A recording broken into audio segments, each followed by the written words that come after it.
Hai guys, balik lagi sama Enkun di sini. Fancy botak bisa merapat karena di video kali ini kita akan membahas lanjutan cerita One Punch Man. Setelah Flash yang akan menceritakan hubungan dirinya dengan Sonic kepada Blast dan Saitama, khususnya ketika dulu masih berada di desa ninja. Lebih tepatnya, kita akan mereview manga One Punch Man versi Murata revisi chapter 241 yang bersumber dari website Jepang, yaitu tonarinoi.jp. Buat kalian yang belum melihat review chapter sebelumnya, bisa klik link di deskripsi. Nah, di revisi manga chapter 241 ini, Flash akhirnya menceritakan pengalamannya ketika berada di desa ninja, serta hubungan dirinya dengan Sonic. Tapi seperti biasa, terjadi momen kocak ketika si botak terlibat dalam urusan yang terjadi guys. Penasaran? Oke, langsung aja kita bahas, let's go!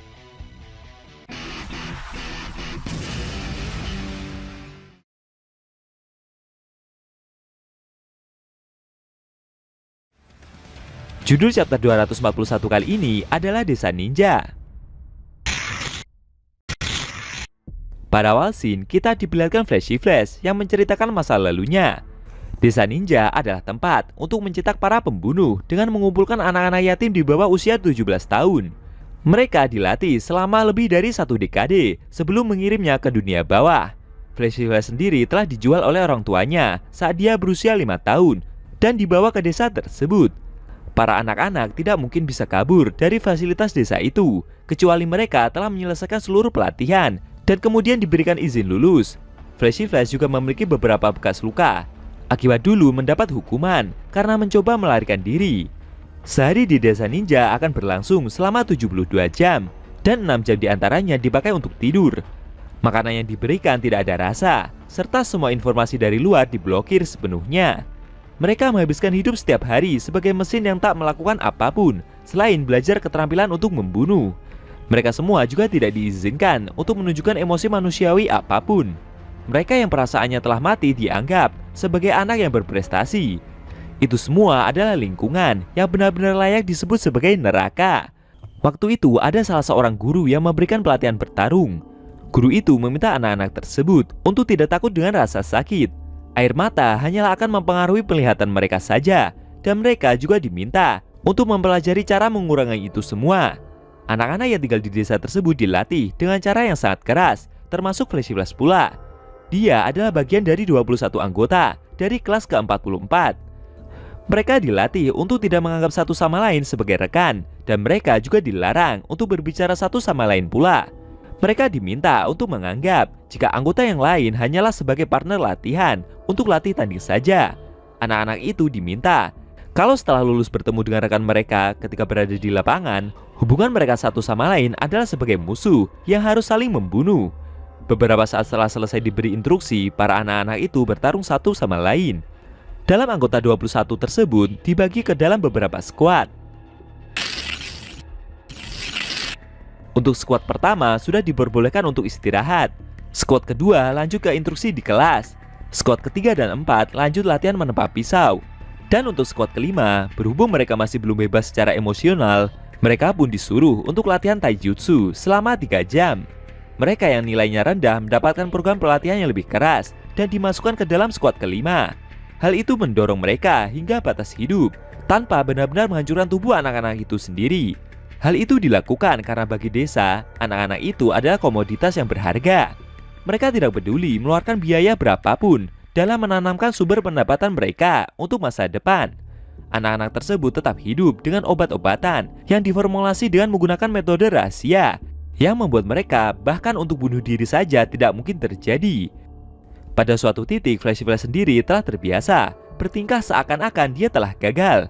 Dia berlagak lemah dengan sengaja agar dapat menjalani pelatihan yang lebih keras.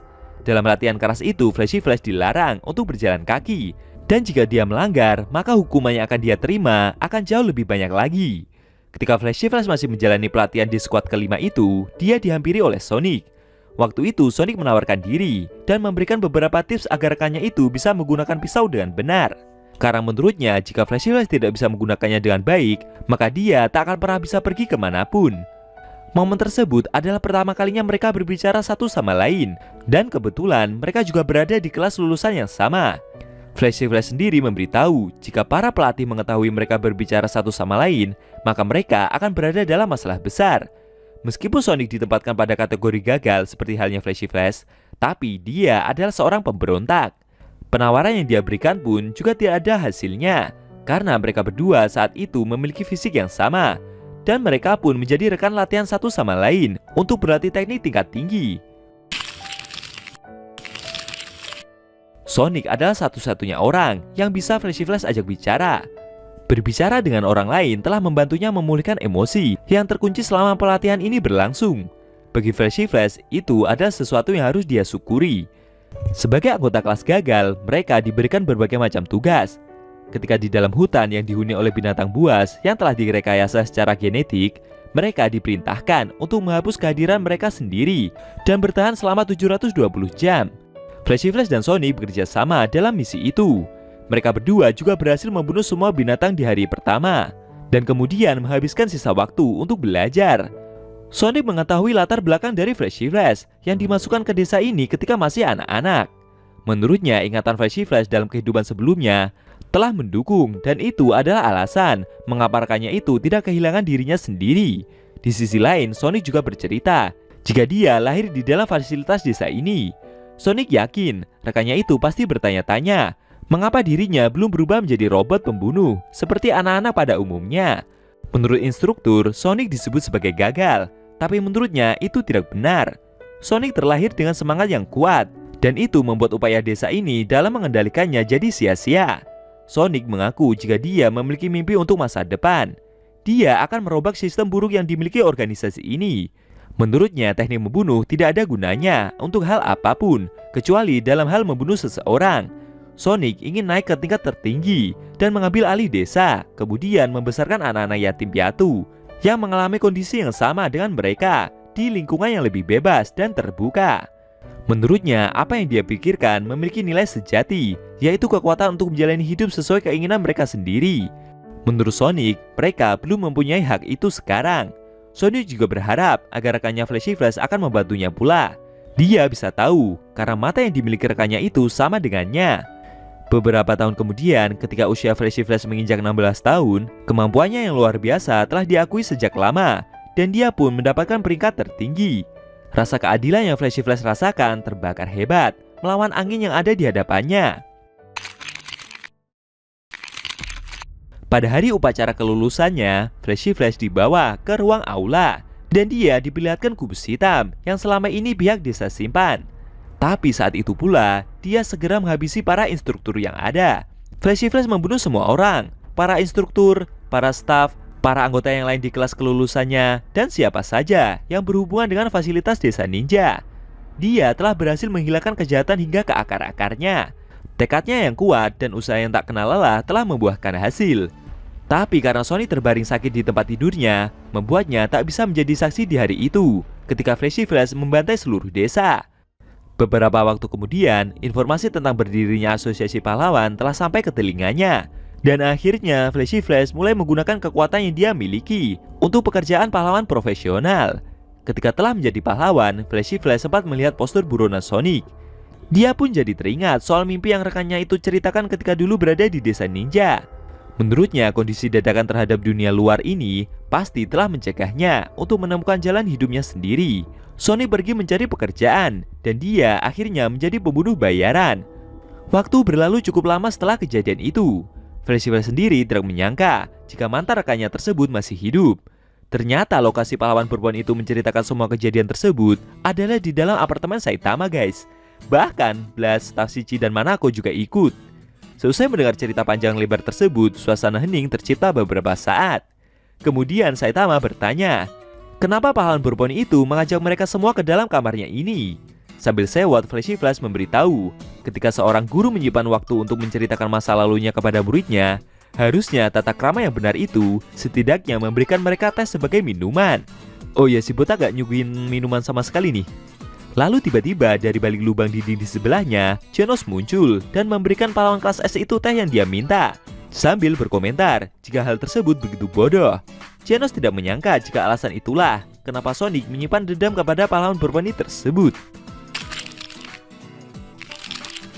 Genos juga bertanya soal menghilangkan kejahatan dari akar yang pahlawan perempuan itu ceritakan tadi. Jika itu semua memang benar, terus kenapa Flashy Flash membiarkan Sonic kabur? Menurutnya, dia telah menjadi pembunuh kejam yang berulang kali menargetkan gurunya Saitama. Mendengar pertanyaan itu, Flashy Flash hanya diam.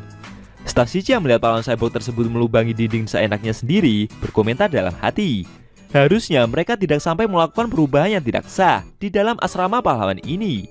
Manako yang mendengar pertanyaan tersebut merasa, mungkin karena Flashy Flash menganggap Sonic sebagai teman atau sejenisnya. Pahlawan berubah itu pun menjawab, jika rencananya adalah dengan meracuni Sonic, karena akan cukup mudah mencampur racun dengan kuah yang tak berasa. Sonic harusnya terbunuh dengan hal itu, tapi sebagai seseorang yang lulusan terakhir, dia telah menghadapi berbagai lingkungan yang paling keras, sehingga menciptakan perlawanan yang cukup, dan dia pun mampu untuk bertahan. Mendengar ungkapan itu, Blast berkata dalam hati, apakah itu Flashy Flash lakukan agar dapat menjauhkan Sonic dari pembantaian? Menurutnya dengan hal itu membuat Sonic tidak terbunuh.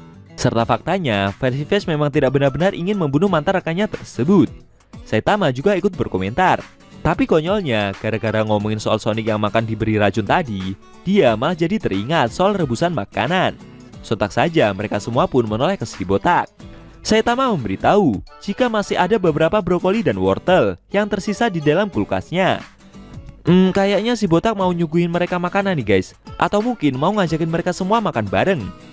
Mendengar hal itu, mereka semua hanya terdiam. Apa yang akan terjadi selanjutnya? Apakah momen makan bareng akan kembali terjadi di dalam apartemen si botak? Sayangnya, scene cerita manga One Punch Man versi Murata, revisi chapter 241 telah berakhir.